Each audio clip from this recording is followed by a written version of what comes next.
I'm Megan from Megan Norman Fitness and I Stroll Bowling Green.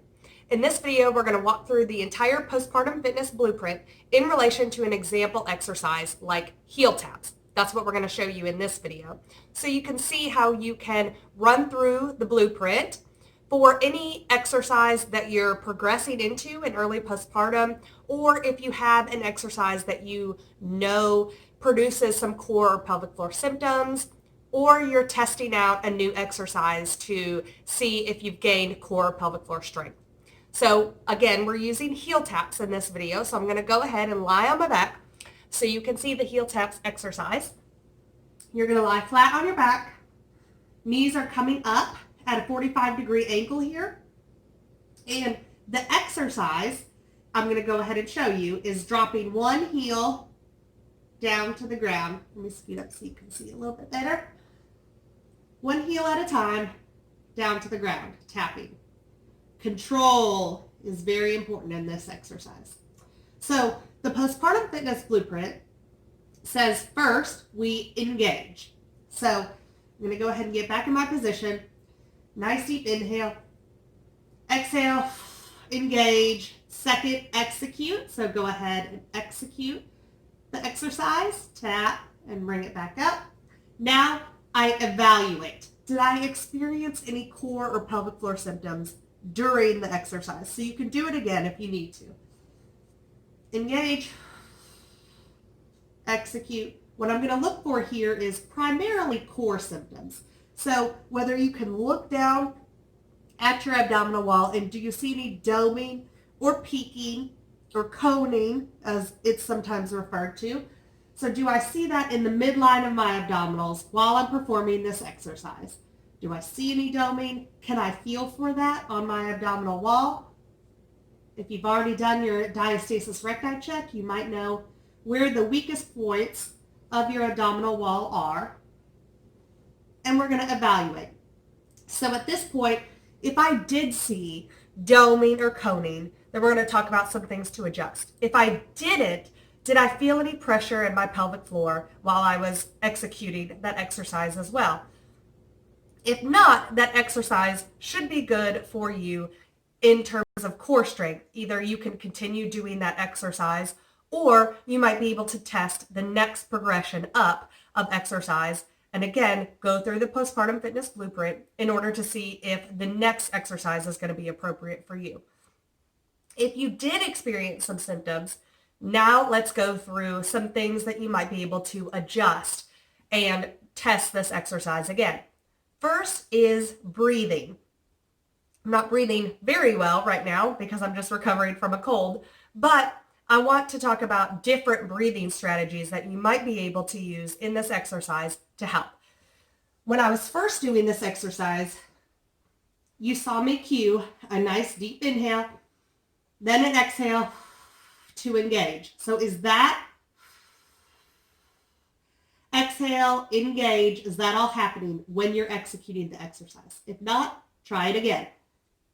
Nice deep inhale, exhale, engage, try it again. Still symptoms, you're still seeing peaking or doming in your abdominal wall, switch up your breathing. Maybe it's easier for you to move on the inhale. Try it. It's not what I suggest. That's appropriate for most people, but it might work for you. So switch up that breathing. Maybe you don't need to pay attention to your breathing very much. Just inhale whenever, exhale whenever. You're very good at keeping abdominal control if you're not paying attention to your breathing. So you can try that too. Next thing you can do is posture adjustment.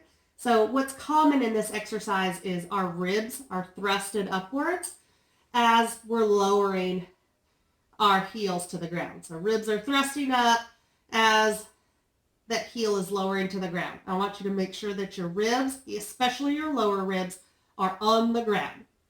Inhale, exhale again, and engage and assess, evaluate. Also, in posture, pay attention to where your pelvis is. Again, very common that your pelvis tilts forward as you're dropping that heel to the ground. So try again, lower ribs on the floor, pelvis in a neutral position that can stay there through the entire range of motion. Keep your hands on your pelvis if you need to. No twisting that pelvis forward as you're dropping the heels down. So posture adjustment. Next is tension. Are you holding too much tension, which can actually produce symptoms, or not enough? Only you'll be able to know how much tension you're going to need. And when I'm talking about tension, I'm talking about engagement. So when you're doing this exercise, are you giving like the maximum effort of engagement that you possibly can? You're like just gripping and squeezing everything in your pelvic floor and your core. That might not be appropriate for you. You might actually need just a little bit less engagement in order to complete the exercise and do it without symptoms. Maybe you need a little bit more. Turn up that engagement a little bit more. Turn on your pelvic floor and core, and then try to do the exercise again. The next step is going to be improved mechanics, and you might need some outside help for that. Try to contact your exercise instructor, a postpartum fitness specialist, maybe even a physical therapist or a personal trainer, somebody that can assess the actual exercise and make sure that you're performing it correctly. Last, modify the movement if you need to. If you've gone through all of these different options as you're performing the exercise and you still can't do it without symptoms, then I want you to take one step down of the exercise. Try it again, run through the blueprint, engage, execute, evaluate, and then empower, which we'll talk about that last.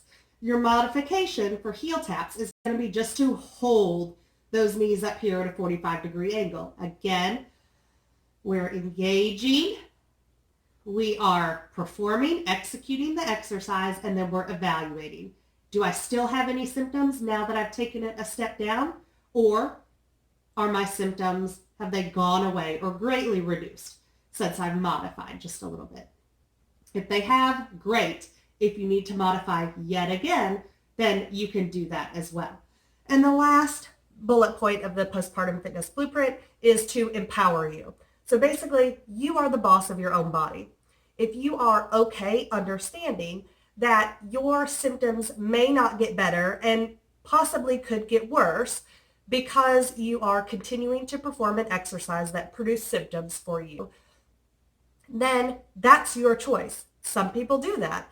You do not have to be scared of symptoms all the time. They're going to pop up, and I want to encourage you to actually test different breathing, different postures, test and make sure that you're performing the exercise correctly before you just say, okay, I'm never doing that exercise again.